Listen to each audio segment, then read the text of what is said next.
quand c'est la formation de cette intense. Donc il faut vraiment, parce que si ça coûte cher, ça a plus de valeur. Donc même si on ne paie pas l'argent, ce qu'on paye ici, c'est plus que l'argent, on ne peut pas mesurer.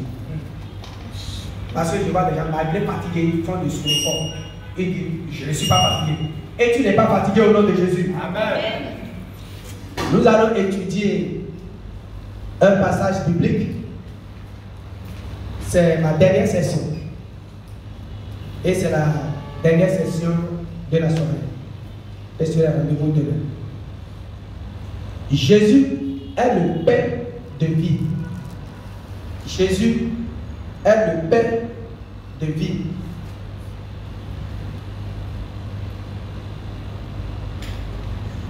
Alors, cette petite conception, connaissance, si vous ne la avez pas, vous allez en souffrir, comme le disait l'autre.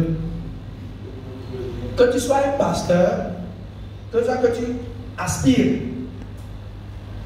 au pastorat, comprendre ces concepts-là, c'est vraiment très important. Parce qu'une telle compréhension va te préserver, va te protéger des doctrines non bibliques et des doctrines non centrées sur Christ et son œuvre accomplie sur la croix. Donc, quand nous allons lire tout à l'heure, nous allons lire le livre de Jean chapitre 6, verset 32 à 35. Jean chapitre 6, verset 32 à 35. Nos pères ont mangé la manne dans le désert.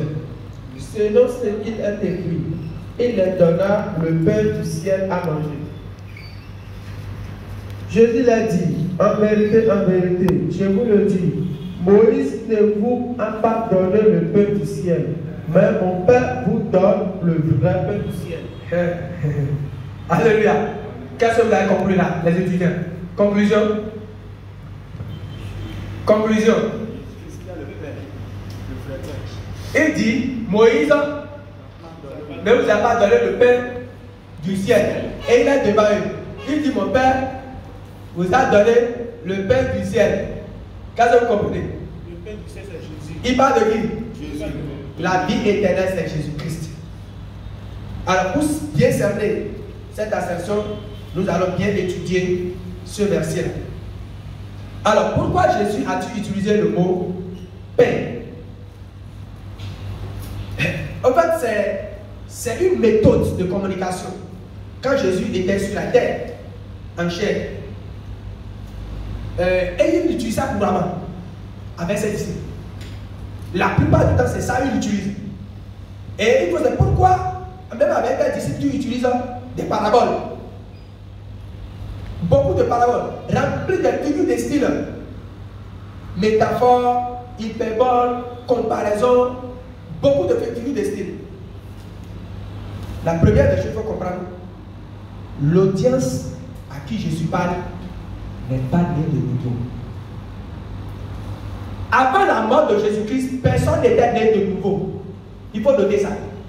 Il avait pas né de nouveau avant la mort de Jésus-Christ.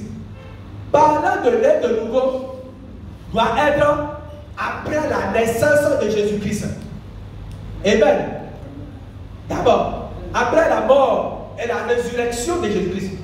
C'est après la résurrection de Jésus-Christ que nous avons des nés de nouveau. Donc nous sommes les produits de la résurrection. Nous sommes une nouvelle qualité d'être humain. En fait, nous n'avons jamais existé. Nous n'avons jamais existé. Nous sommes une génération pure. Tu n'es pas content? Alléluia. Alléluia. Alors, donc Jésus a utilisé rien que des paroles codées. Parce que ceux-là n'étaient pas nés de nouveau. Donc, ils ne pouvaient pas encore cerner la vérité spirituelle. Donc, Jésus utilise les images, les figures de style, les symboles pour parler d'une réalité spirituelle. Amen. Quand il voit que nous sommes dans le domaine de la pêche, il utilise des images de la pêche. Filet, bateau, poisson. Parce que c'est lui qui est là peut mieux comprendre les choses du domaine dans lequel il est. Amen. Mais ils n'ont pas compris parce que c'est codé. Et quand c'est codé, il faut être décodé. Alors, quelles sont les vérités fondamentales que ressort ce passage? En réalité, 1. Jésus est le Père.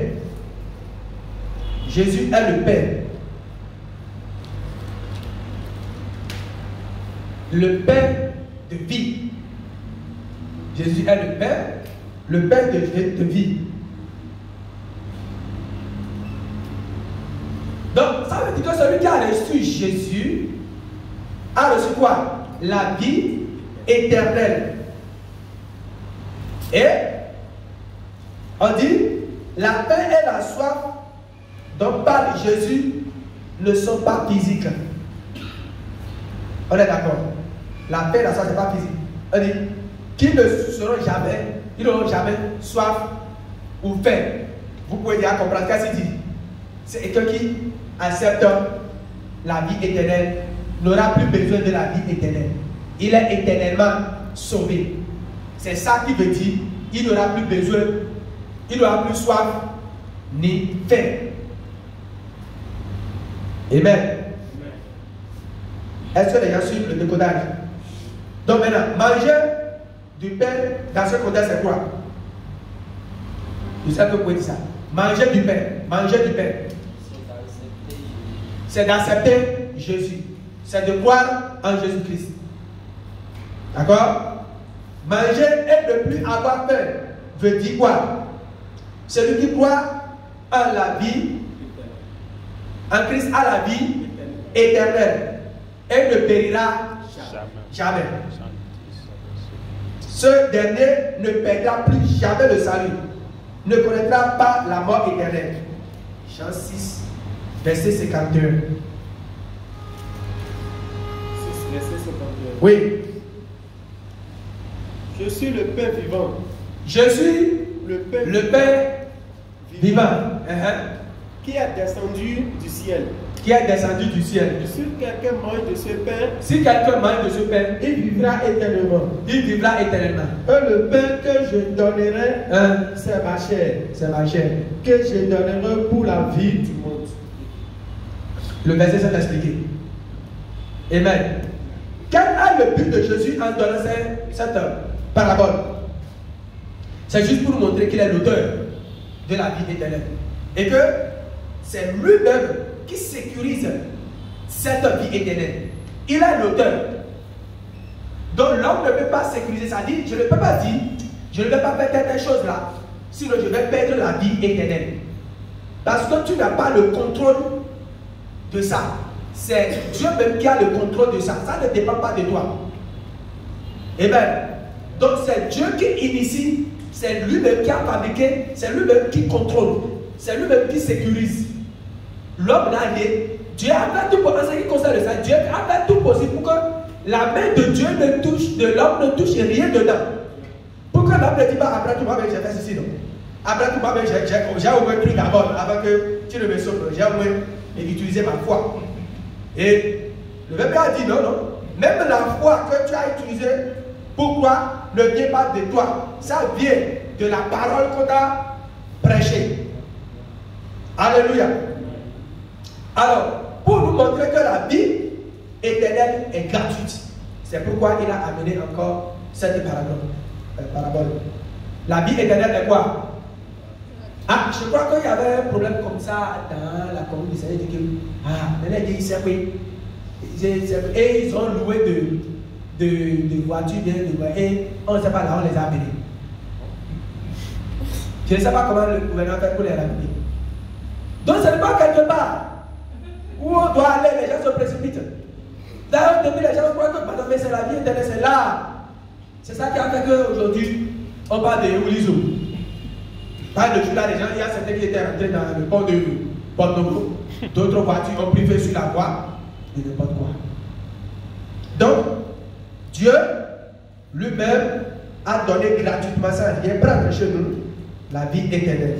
Nous n'avons rien à faire pour la sauvegarder. Nédo, à ma gueule de con, et il me dit, on est gâteau, et la couteau. Alléluia. Non, la Bible dit, nous n'avons rien fait, et nous ne ferons rien pour sauvegarder ça. Parce que tu ne connais même pas comment on a fondé ça. Tu ne sais pas, tu as appris ça gratuitement. Amen. Il a également donné cette parabole pour nous certifier que la vie éternelle est vraiment éternelle. Et le pasteur Doha nous l'a dit, tout ce que Dieu donne est éternel. Si tu as quelque chose et que ce n'est pas éternel, tu as fait ton effort et on te félicite. Mais si c'est Dieu qui donne, c'est éternel. Alléluia. En résumé, pour que nous ayons l'assurance de notre salut en Christ, c'est le but de cette parabole. Pour que nous sachions que nous avons la vie éternelle et pour toujours. C'est le message qui véhicule dans cette parabole. Bon. Alors, quel est l'impact de l'assurance de notre salut sur notre marche chrétienne? C'est-à-dire, quel effet du temps que nous avons l'assurance que nous n'allons pas perdre le salut, quel effet ça a sur nous? Alléluia. Comme le verset que nous avons dit, Galates 4, verset 1, on a dit aussi longtemps que l'héritier demeure enfant, il n'est plus que l'esclave. Parce qu'il ne connaît pas la vie éternelle sans assurance du salut, est pire que toute religion. Tu n'es pas sûr. Regarde, tu fais 40 ans ou bien 20 ans dans une église, tu ne sais pas si Christ vient maintenant, tu vas aussi au Dieu maintenant aussi. Maintenant, tu fais quoi dedans depuis ta naissance? Vraiment, c'est une perte de temps. Moi, je ne peux pas rester avec les gars au bord de la voie. Maintenant, si c'est pour l'argent, je vais chercher de l'argent.